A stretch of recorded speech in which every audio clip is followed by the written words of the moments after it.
everybody, and welcome into the Living Deadwax channel. I am Ty. Of course, I'm joined by my co-host Tyler. Tyler, how are you doing this evening? I'm doing good, brother. We just battled through off the air. We battled through about a half hour full of weird audio difficulties. So I think we're back and better than ever, and we'll see. Let's hope this maintains. Yeah, we'll see at the end. We'll see after 2 hours of recording, and then I listen to it, and then it's just awful. 2 hours of recording, by the way. We're going 3. You know that every time. All right. I'm But just anyways, everybody that watches, I'm sorry that you're watching for 3 hours. I apologize. Hey, man, no one's forcing you. We're not holding them at gunpoint. So that's true. That's true. Fair. anyways, guys, we are back for another edition of Vinyl Hall. So if you are unfamiliar with this series, we basically take a look at recent arrivals or things we've been spinning, stuff that's caught our ear recently. So that's this portion of the podcast. And we also have the main podcast, which comes out every week on Monday, which you can check that out, which we choose a specific topic and do a deep dive. So if any of that sounds interesting to you, hit the like button, subscribe, comment down below, ring the notification bell, all that good stuff. We would certainly appreciate it. It helps out the channel, helps us out, makes us feel like we're doing good. Yeah, it gives us reason to relive, really. We're on the edge, so. Great. No pressure. No pressure. Yeah, no pressure at all. But anyways, guys, like the reverse videos where like the do this or I'm gonna hurt something or whatever the hell. Like back in the day, it's like the reverse. I'm just gonna hurt myself. So like, I don't know. That's good. I'm not gonna do that. Don't report us. I think that's illegal what I just did on YouTube. So don't report us. That's a joke. We're not gonna hurt ourselves.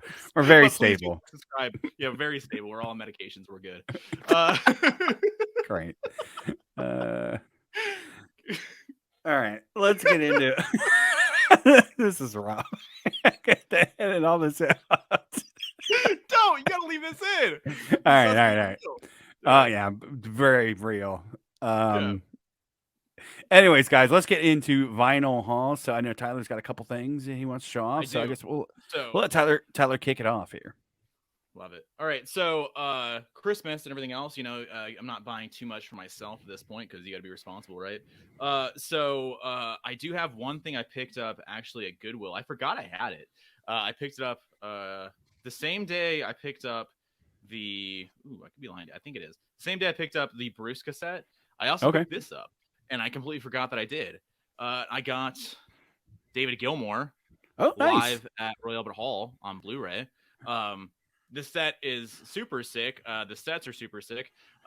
This is, I want to say, the last public performance of David Bowie, recorded performance, is on this.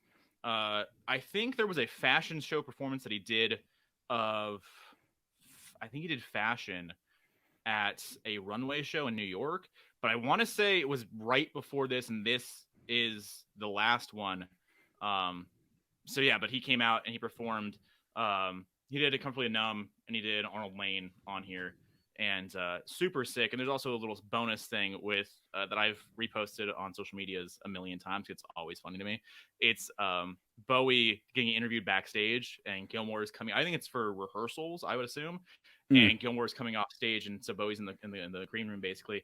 And they're interviewing Bowie, and Bowie says something to the effect of a great love for the Floyd that I have. And then David walks in, and then he goes, I got a story. David can hear this. So he pulls David in, and he's like, I think I found the Floyd when I was about 6 or 7. My parents took me to a show, so they're the reasons why I have the great love for the Floyd.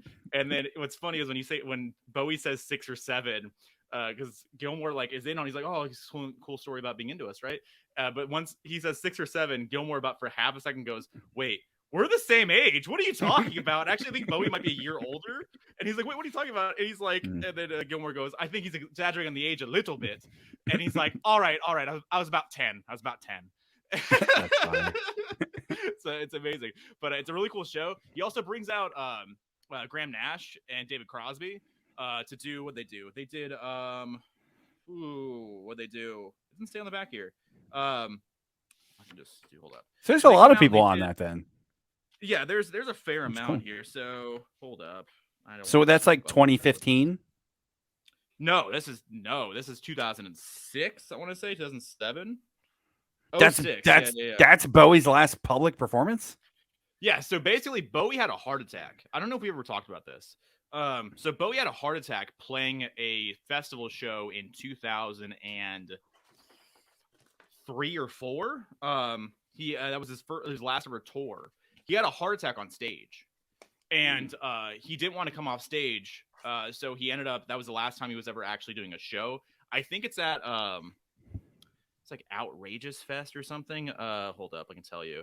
But he had a heart attack on stage, and he didn't want to come off because he kind of like the running theory or whatever, like the myth is that he knew that it was probably over. He knew that he was in a bad way, Okay. and so when he did that, he maintained. All right, so it was 2004, and it was at a Hurricane Festival in Germany, June 25th, 2004. That was the last time he ever played a full performance ever. Gotcha. So it's really cool. Like when you watch that, like again, just people getting way too deep on it. They watch the performance and you kind of see Bowie kind of struggle a little bit here and there. And then it's like, oh, you can tell during this, you can tell during that. It's kind of starting to come on. It's starting to come on. It's starting to come on.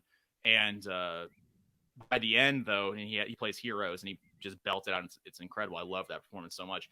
It's also when you know the story and everything that he's having. Sure. He's in the middle of having a heart attack, and then it's confirmed after the show. He collapses and is rushed to the ER, and it's confirmed they had a heart attack and stuff. So it's crazy. So yeah, so he basically stopped performing altogether.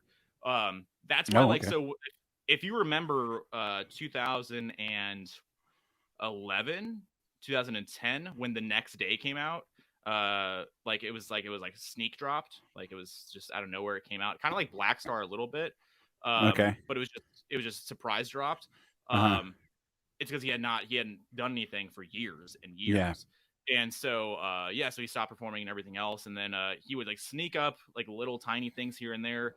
I think he performed with Alicia Keys at something in New York. I think he did a fashion week. I think he did fashion sometime around the same Gilmour time, 6 or so. And then the Gilmour show, I want to say, is the last time he ever performed. If I'm lying, if I'm wrong, it's either the second to last or the last time. But yeah, and he never performed again like after that with obviously with Black Star or anything else, or the next day he never played another show or never played another performance again. So he just went into being a recluse, and obviously, had got cancer and battled that, and then quietly died. 2 days after the Black Star came out. But yeah, back to Gilmour though.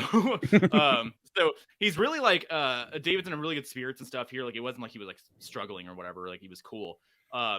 Like he wasn't fragile or anything necessarily. I think he just retired in his head and he was like, I'm not going to do performing anymore. Because he also he kind of hated it a little bit too at the tail end there. Like he wasn't doing as much like obviously like crazy performances like he did before. So he was, I think, kind of content with retiring, I guess you could say. But anyway, the Gilmour show. It's super cool. I mean, he plays all the songs that you want from Floyd. I mean, he plays "Speak to Me," "Breathe," "Time." He plays a lot of solo stuff too, which I've not really. I think you're into a little bit of Gilmour solo. I'm not. I've never really dove in. Personally. Yeah, I know a very little. I know Colin is more. He's more of a Gilmour guy, so yeah. I've heard some of the stuff through him. Colin has actually a lot of those live shows. I don't know if he still does, but he did like on Blu-ray and stuff. Yeah. Hell yeah. No, like what's crazy is also to bring it back to vinyl. All Gilmour live vinyl stuff, like Live in Pompeii, live. He's a few other live. I'm thinking of it now, but he's a few other live records. Live at the Coliseum, I think, is another one he has, and they're all super money. Like they're all like $500. It's insane. Crazy. Yeah, it's just crazy money. And I mean, Gilmour, for my money, like I like Roger Waters. I've watched a lot of the live Roger Waters stuff, especially the stuff he does recently because he's been on tour forever doing The Wall, right? Yeah. Literally forever. And so like he's fine, but it's not. But he's not the voice. Gilmour's the voice. Like Waters has a handful of songs, and he does like duets, I guess you could say, back and forth vocals with Gilmour, but Gilmour is the voice, and his voice has he's never lost it. Like he posted videos during quarantine that he sang songs for his granddaughter, I want to say, and he still sounds like David Gilmour. His voice doesn't crack, it doesn't go anywhere, because I think it's just the quality of his voice, but also the tone, the tenor of his voice. I think sure is able to maintain and ages really well. And this still maintains that and shows off his amazing vocals and also obviously guitar playing. He kind of always had like an old voice. Now that I think about it, like he's always kind of like had a moan. It's almost like it's a pretty moan. So like that, you're right. Yeah. He never really sounded like a young dude, like even on the dark side. He wasn't high, so you never got high or whatever. So as long as you don't have a high range, I think you're able to kind of age a lot more gracefully. Yeah, for sure. In a lot of that, so I think that works out for him. I'm sorry. So on the back here, so Crosby and Nash are on an Island, which is a solo. The Blue is a solo. And then they also come back for Shine on Your Crazy Diamond, which is fucking insane.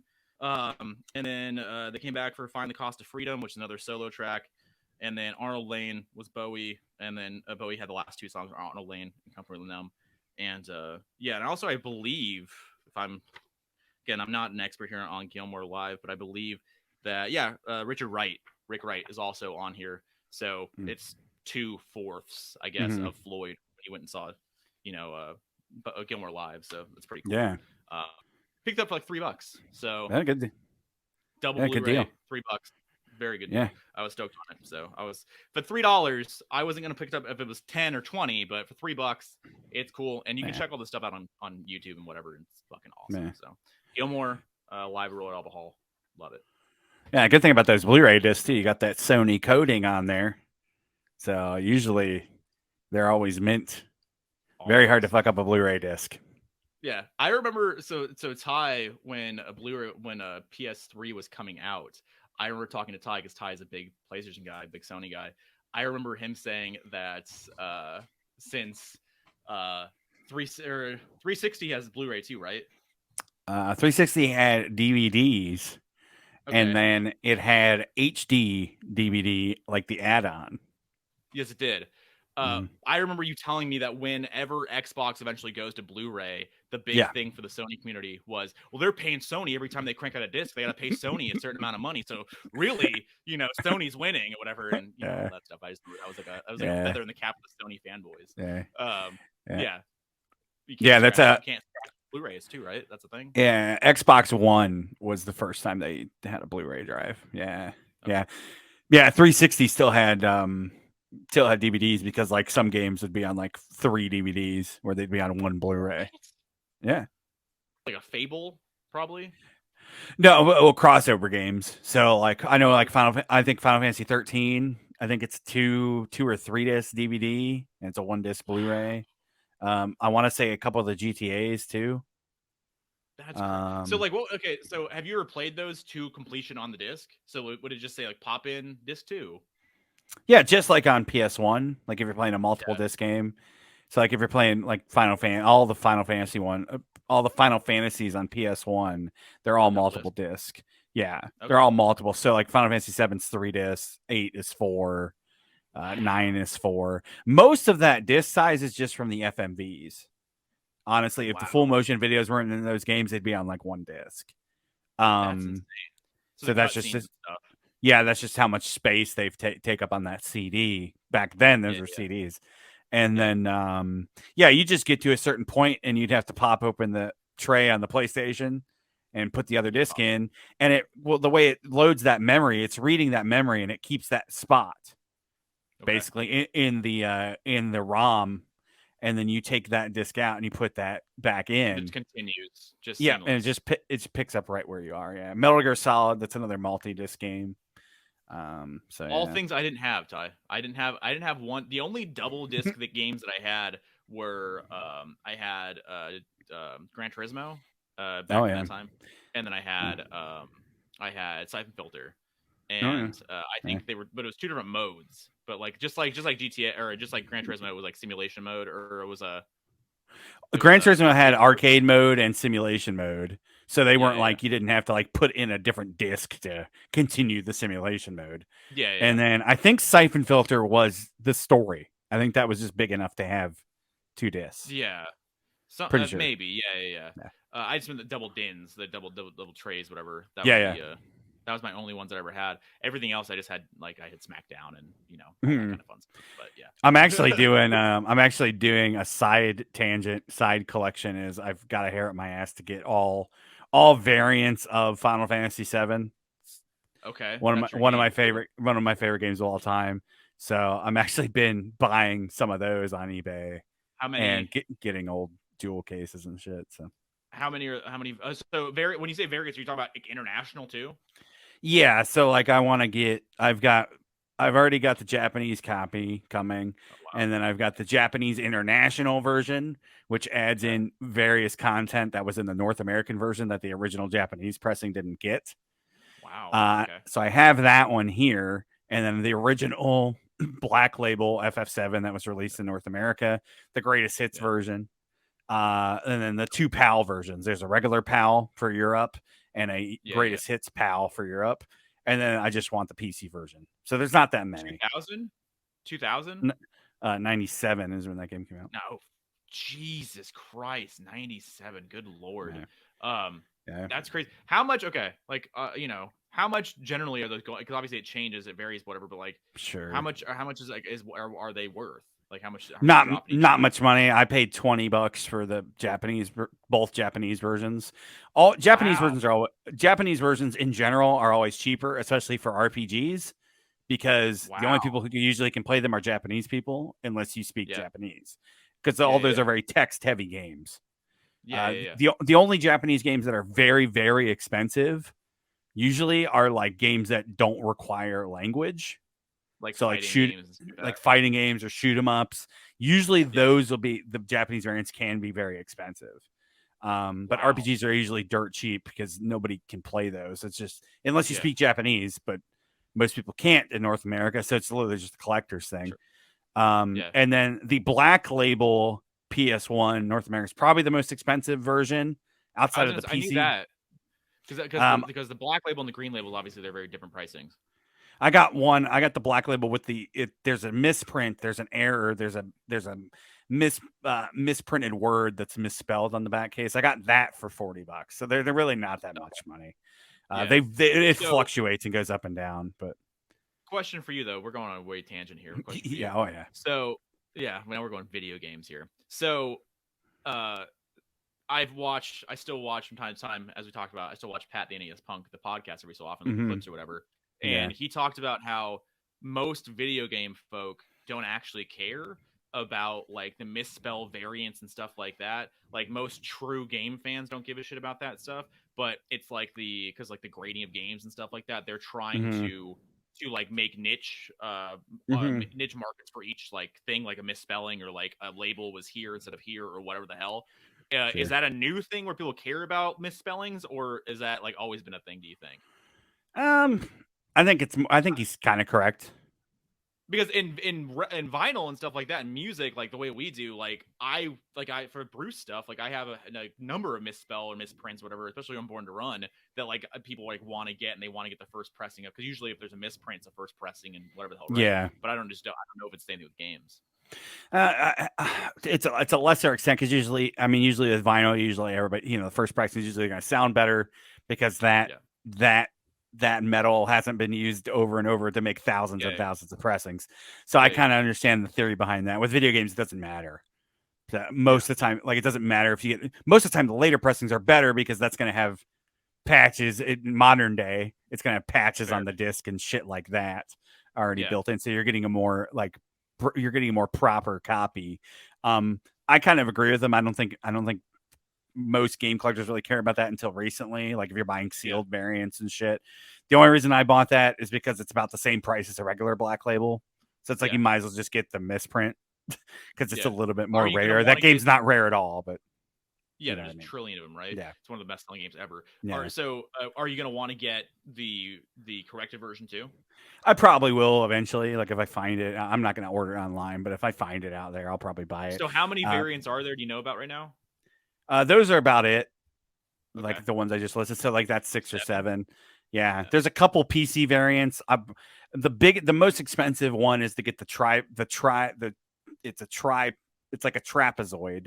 was looking for the Okay. word. It's a trapezoid box when it came out on PC in '99. That's Wow. like $100 if you want it complete with all the add-ons All the and gimmicks and shit. manuals and shit in it. So that's probably will be the most money I'll drop on it eventually if I do want to do that box.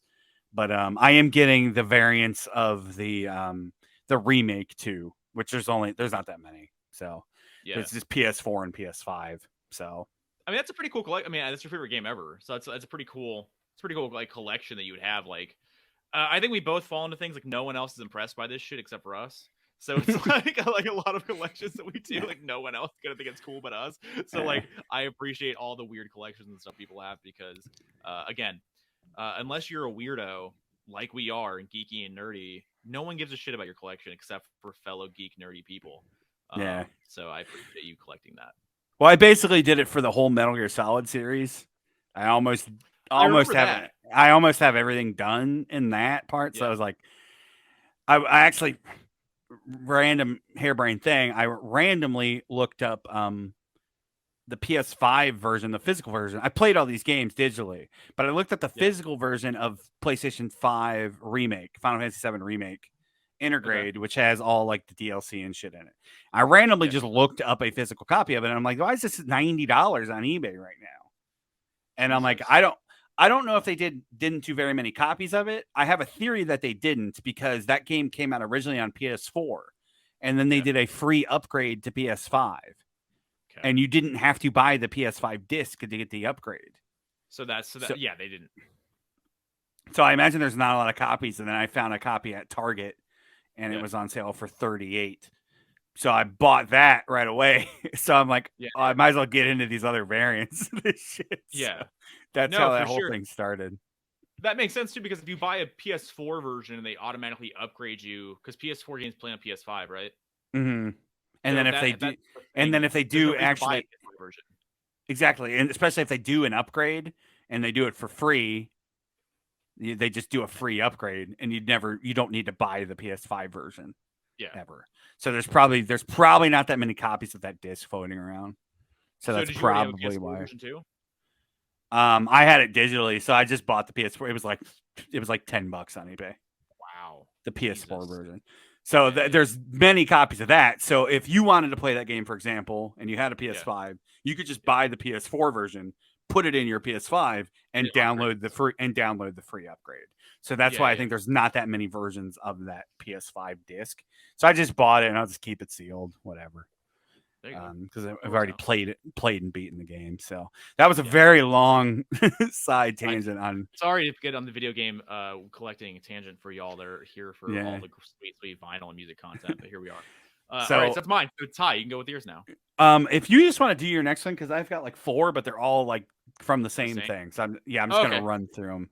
All right, so I've been listening to something lately that I personally have a major love affair with, and Ty doesn't, notoriously. Not that he hates this band, but he has feelings with this band. Whatever the fuck.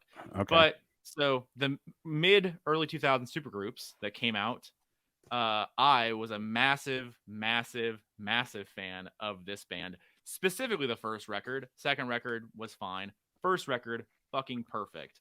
And personally, I think they're better than the other. And I like the other supergroup too.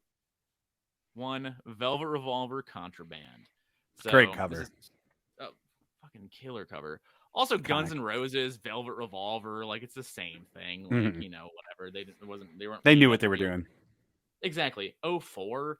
I bought this, not this, but I bought the CD when I was a kid. I bought it, I guess, for my 13th birthday, it would have been. And I remember I bought that, and for my birthday, my mom bought me that and bought me a new 27-inch TV at Target, the one you used to work at. Got both those for my birthday. And I remember my mom like seeing the cover, and she was like, "What's up with that?" And I was like, "I don't know. It's a cover. It's whatever." And then like, gun. Exactly, 100%. Like, it's not like gnarly. Like, I don't know. You thought it was like porn. It's just a silhouette, something. Yeah. Like, there's nothing really going on here. And but she was like, I don't know why. Like, my mom doesn't actually care about any of that shit. But for some reason, she wanted to have the conversation. So I've been jamming Contraband like for the last week or so. It was my gym record for this week. So just going back and forth. It's a great gym record. I remember, not that I don't listen to it very often, like maybe a couple times a year, I'll kind of run through a little bit of it. But front to back, like it's pretty solid. I wouldn't really Mm. skip too much here. I haven't skipped this week, really any of it, but like there's not really too many duds to me on here. I just have a lot of nostalgia for it because like back in the day when you had CDs, especially when you didn't have many CDs to really choose from, and you like, were 13 and you had what you had. Especially you had more than I did because you had brothers, so you had a plethora of things you could steal. I did Yeah. not. So so you were much better off than I was in that way. But so yes, I had contraband, so I just run through that thing all the time and just let it play out while I was on AIM or like going on AOL or something, right? So like yeah, just love this record. I still think Fall to Pieces is better than I've made that meme before. The Steven Crowder like prove me wrong or whatever, right? That, but I've Yeah. said that to you and Colin and Josh actually. The whole like Fall to Pieces is better than any song Audio Slave's ever done, Yeah, and which is not real, but that is real. That's totally true. I still love that song. I think Slither is still a kick-ass song. Sucker Train Blues is still super sick. There's just so many we should cool guitar riffs. we should do a defend it because they'll do that on like the Contrarians. They'll Oh do a yeah. defend it, so they'll have one person defending an album. Because me, Josh, and Colin would all take Audio Oh Slave go. over Oh yeah, you Revolver. just gang So up on me while I'm you trying to would. go. That's the point of that's the point of the show. That you would have to defend Yeah. Contraband because Libertad is awful. Yeah. I bought Okay. Libertad when it came out at that same Target when I was working, and it's an awful album. I do like Contraband quite a bit. Josh loved that. Josh liked that record a lot too. Obviously, Josh is a big Thank you, Scott Josh. Weiland dude. So Thank you. I did like that record too. My only thing with you always get on me because we left. We saw Alice in Chains with Velvet Revolver and Alice in Chains open, and we left because they were playing gun songs and it didn't sound good. And Scott's trying to sing gun songs. Like, I don't care. But my problem with it though is the reason why you guys left, and I have a problem with this is at the time that was probably at the time Yes. that was going to be the last chance or only chance you really had to hear those songs in that way, minus Axel, and it's the band minus Axel. So like I would have stayed just to appreciate that. Granted, you guys had lawn seats, right? So you guys weren't right there, whatever. No, we got right? upgraded. That did not Oh, sell. you did. Yeah, you told me that. You guys got operated right there because yeah, there were they didn't, which is kind of crazy to think about. This is like 2008, right? Yeah. It was like Alice in Chains' like Kind of first biggish tour back outside of the reunion tour. That was like their first like we're gonna play bigger venues. Was Black Gives Way to Blue, was that already out? Mm-hmm. Yeah. Okay. Interesting. How was that record received? We're getting real weird here. How was that received after? Like, so was it not really well received with the core fans, or like what? I think everybody loves that record. I don't know. Yeah. I've never heard the argument that record's bad because it's not. Yeah. It's one of their best records.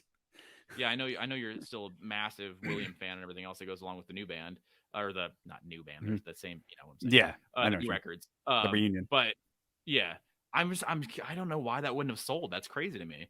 Because to me, for my money, just for my dumb dude money here, anytime you got Slash out there and they're basically flying the Guns banner, there's no reason why you can't not sell out. I'm not saying they're selling out amphitheaters here, but I am saying or pavilions. Dude, I mean, you got to think about the economy at that time too. 08. Ooh, good call. Like, how much it was a rough show. Lawns? I don't know, like $20. Yeah, $20, $25. Yeah, and basically they sold no lawn tickets, so they upgraded everybody and put everybody into the pavilion. We're talking about Cricket Pavilion, so like if you've been to a pavilion, outdoor concert, that's what it is. So you know what we're talking about. And yeah, no lawn seats were sold for that show. So yeah, they upgraded us. I think it was free, or it might have been like $5 or something. I think it was free because there was nobody in the lawn. So I thought you walked up and they're like, "Come on, guys, let's go!" Like, and they told you where to go, right? Yeah, I'm pretty sure. Yeah, like if you got lawn seats, lawn's closed, you can sit here in these seats. So, and we were in the lower half of the bowl. Wow. It wasn't like close, but like it was pretty decent. So, were you closer than what we were for Maiden when we saw him there? Yes. Okay, fair. So that gives you an idea. And we didn't have bad Maiden tickets, so like that's closer than we were Maiden. So like that worked out really well. So yeah, it's just crazy. It just did not sell, and yeah, we left early. I never saw Velvet Revolver at all, so I'm kind of bummed out about that. I'm a big dummy.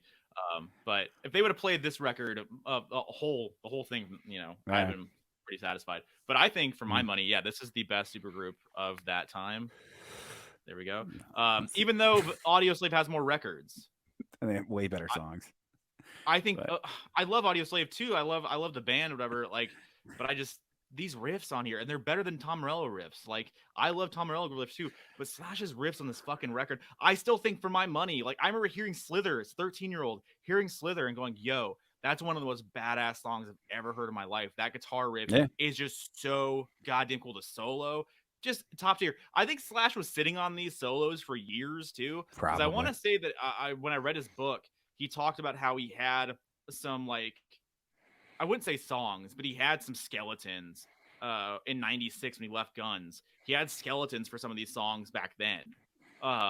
And he just didn't, obviously he didn't stay with Guns, and he never put him in Snake Pit songs or whatever. So, like, you know, it is what it is. But, and then they came back around for these. And I want to say Slither might've been one of those songs, and that's like not the justification by any means. He doesn't have to justify anything he does. But I think that's kind of the idea behind them, Guns, now playing Slither on tour live. Oh, I didn't know they were doing that. Yeah, so they play Slither. They probably played every night, because they played fucking 27 songs or some shit every single night, for better or worse. And Slither is one of those songs they play. And yeah, it's fucking still kick ass. It's still one of the coolest riffs ever. And a lot of the solos on here are sick. I'd have to re-listen to that. I haven't listened to that in years, so I'd have to honestly give it like a re-listen and to actually properly talk about it. Big Machine, low key, is one of the best songs on the record. Yeah, I remember that song. Yeah. It's fucking cool. Wyland sounds awesome. His whole stage presence, we talked about this before, just amazing. So yeah, there you go. So I listened to a lot of Revolver, and you should too. So there you go, Revolver, Contraband. You know, and I think you can pick this up still. I think Music on Vinyl might have did a pressing of this. I found this at a record fair for 30 Bones, I think it was, maybe like 6 or 7 years ago, and I remember being super stoked because I'd never seen it before, and I remember being super excited. And back then, what year is that? What year is that pressing? I want to say it was like 2007. Like, it doesn't have it on here, but I can probably look on my Discogs. I want to say it was 2007 or so. Yeah, quick side note too, while you're looking that up, I probably would regret that more if I never got to see Scott live, but we later saw Scott with STP. That's true. So that's very true. That made up for it. So, and none of us were the biggest Guns fans going to that. So I guess in hindsight, yes, it is stupid, but I mean, I could see Guns N' Roses probably. Okay, so actually, this looks to be the original press of this 04. Oh, wow. So this is an 04 original press. I thought I had an 07 repress, but I guess I don't, because I've done all the deals on here, which is insane. I'm shocked there wasn't any pressings back then for this. Yeah. Okay. So yeah. So then they did a pressing in 2014 in Europe, and they just did one in 19 on Red in Europe as well. So this is the only. Yeah, it's the only non-promo pressing of this record in America. Interesting. So wow, cool. It's $100 on here, but I think if you want to get Euro presses, I think you can do that, and it's not probably crazy money. Yeah. So there you go. Love Very it. cool. What's your just keep rolling. What's your next one? So another one that I had here, it's not kind of a little more off base when it comes, I guess, ties, taste, or whatever. But listen to a lot of John Mayer Trio. Try. So John Mayer Trio, it's 2007, 2005. They did this record. It's really cool. So it's Steve Jordan and Pino Palladino. Steve Jordan is a amazing jazz drummer, and Pino Palladino is like the go-to bassist for everybody. He was in the Who for a long time. He did Nine Inch Nails. He did a lot of stuff with Paul Young in the UK. He did basically every big. He was on Adele Records, or he is on Adele Records. He plays with basically everybody. They're both major session musicians. Gotcha. And so in mid 2000s, John Mayer decided to make a band, John Mayer Trio, and they went on tour. And this is a live record. And they play a lot of John Mayer songs, obviously, and they have a few covers on here as well. This is one of my best sounding records that I have. I believe this is on Music on Vinyl pressing. If I want to be lying to you about that, I believe it is. But I absolutely love John Mayer. Not new John Mayer is fine. Like, it is okay. The last few records are hit and miss for me. They're okay overall, but the first like 4 or 5 John Mayer records are fucking great. They're some of my favorite records ever. And he puts a lot of there's a lot of time and effort into his physical presentations too. So his records always sound really good. His production's always amazing, and his guitar work is always really cool too. I always love his lyrics and everything else. And I kind of debated a little bit of putting in my lyricists honorable mentions Oh, gotcha. list. I did bump it, but whatever. But on here, it has Gravity, Vultures, Daughters. Like those are obviously the massive John Mayer songs. And on here, for my money, they have never sounded better. So Vultures especially. So if you're a John Mayer fan, listen to Vultures from this record, from the Try record. You're going to be blown away. It's fucking incredible. It was just before Continuum came out. So these are the first time he's playing some of these songs. Just fucking awesome. Love it to death. But John Mayer Trio, just great. So would recommend picking this up. I'm sure there's a million pressings out there because he always keeps things in press, and Columbia usually keeps John Mayer stuff going pretty well. And like I said, most of his pressings are pretty top tier in their sound and their production and their quality.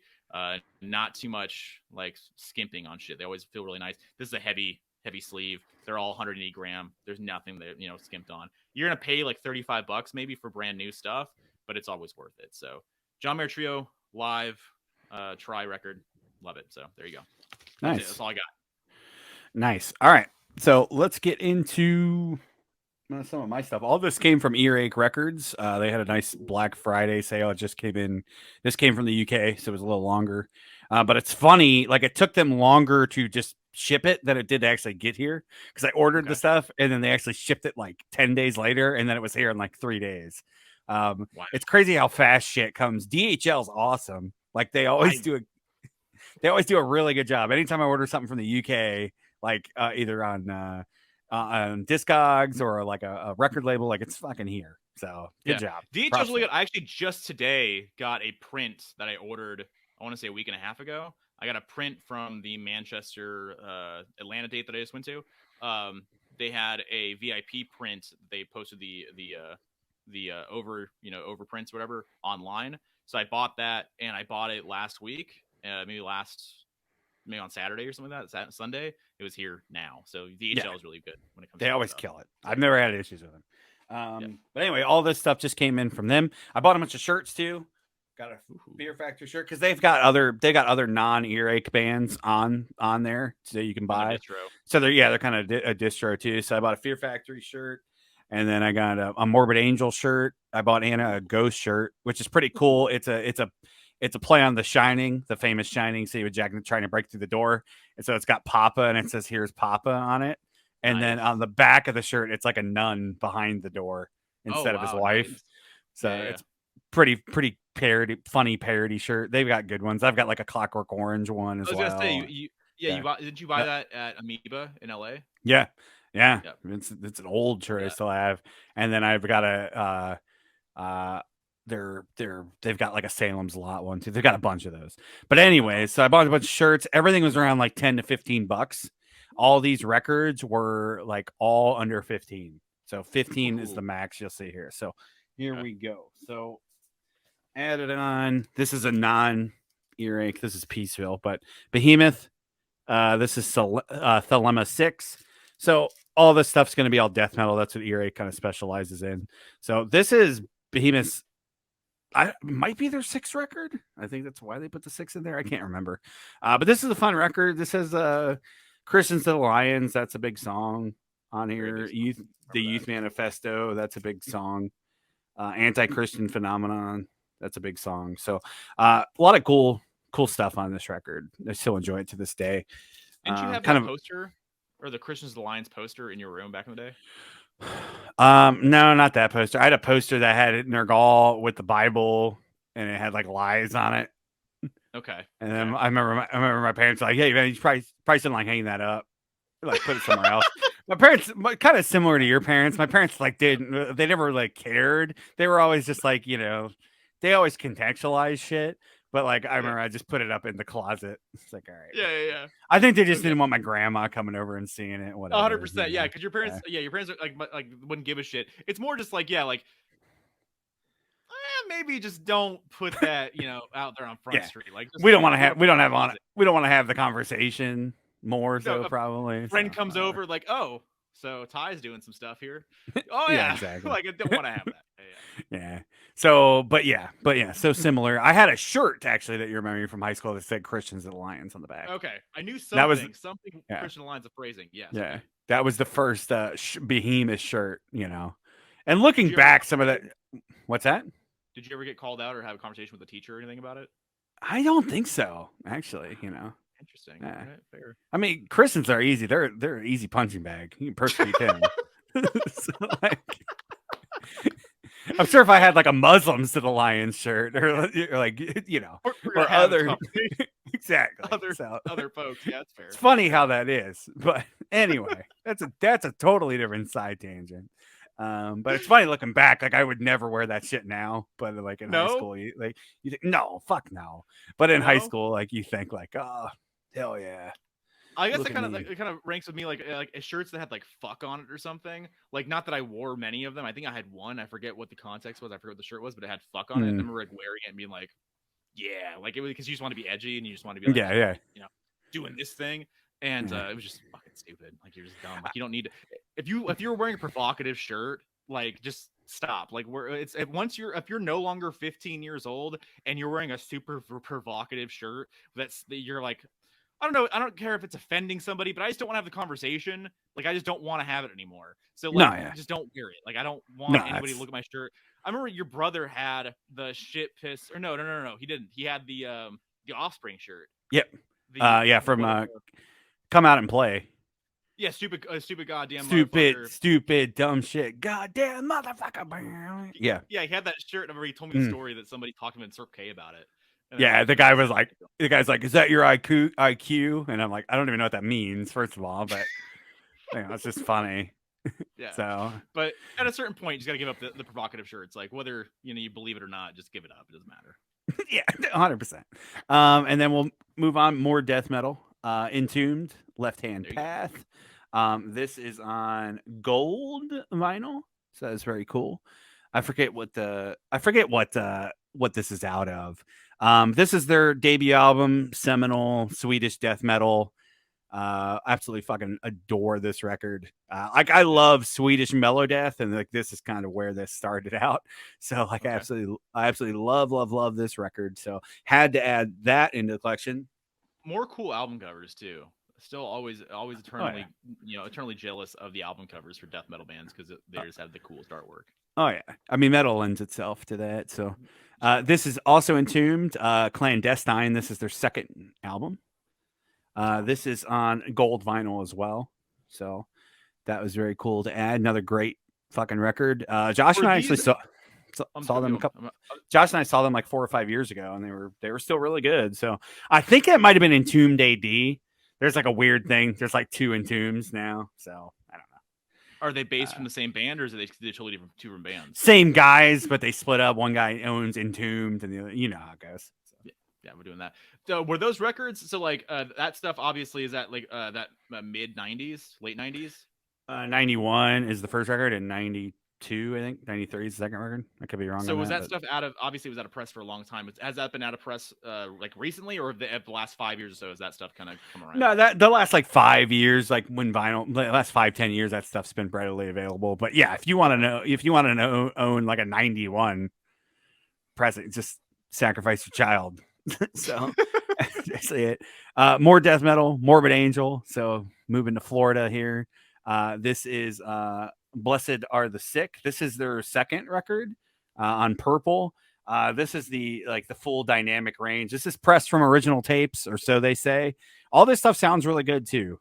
So you know, I've got a couple other copies of this with different bands. So all this stuff sounds really cool. Morbid Angel, seminal death metal band from Tampa, one of the OGs. So gotta love them. Was them and Death basically? Yeah, them and Death in Florida, a couple other bands, and then Cannibal up in New York. But Cannibal's like the weirdos; they're the only ones not in Florida. But Cannibal recorded in Florida, so I was gonna say I thought for there a was lot a of Florida stuff. connection. I thought that. Okay, fair. Well, Morris Sound Studios is in Florida, and that's where all the death metal bands pretty much recorded. Pretty much all of them. Morbid Angel. This is Domination. This is their fifth album. Absolutely awful album cover. I mean, it's interesting. I don't even know what's going on there. It's like hell. Yeah, this is on blue. So that's cool. Gatefold. So I had to add that in.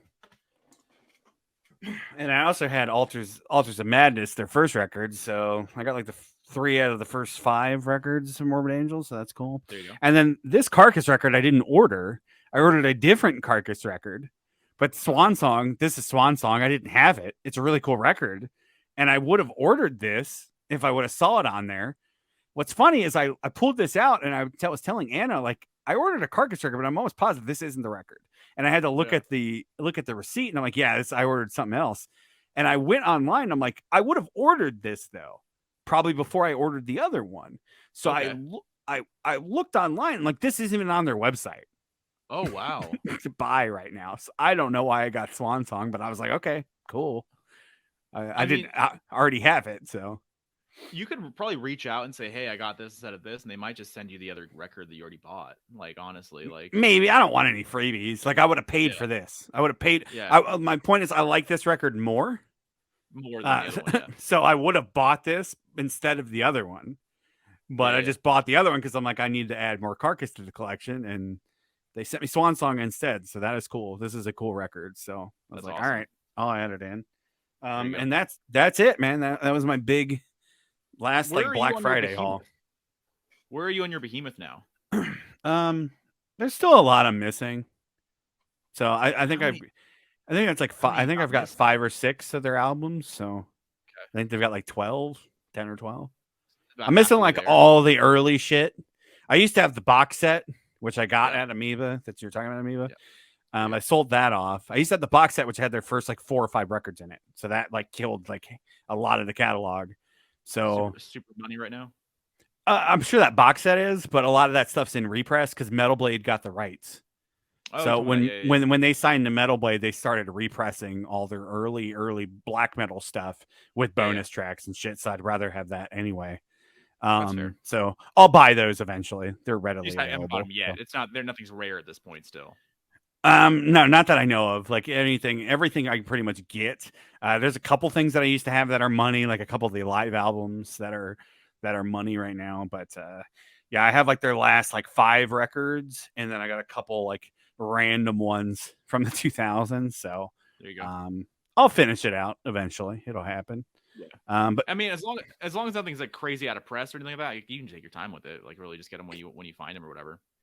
Yeah, and as far as I know, all the studio stuff it isn't. I think everything is pretty readily available as far as represses go. So that's cool. I'll get onto it. But yeah, nice little death metal run there. Figure I got to take advantage. Anything's $15 or less for vinyl. It's like brand new stuff. And getting things that getting something that you would have bought that's not actually on the web store actually pretty sick. Not too bad. Just random. I couldn't find it on there. I'm like, I looked up Carcass on there, and I looked through all the Carcass albums that they had listed. I'm like, Swan Song. They had the CD, but they didn't have the LP listed, and it wasn't even like sold out. It just wasn't on there. So I'm like, funny. They just gave me the wrong Carcass record. So I was like, okay, whatever. I would have paid $15 for that. So all right, whatever. Yeah. So yeah, that's just awesome. a random side tangent. But anyways, guys, thanks for watching this edition of Vinyl Halls. If you made it this far, give us a like, subscribe. You got to come back for more tangents. We talk about video games here. We talk about family. We talk about growing up, all the bullshit. Yeah. So all the fun stuff. We compare Velvet Revolver to Audioslave, and even though there's a clear winner there. But anyways, guys, we will see you next time on Vinyl Halls.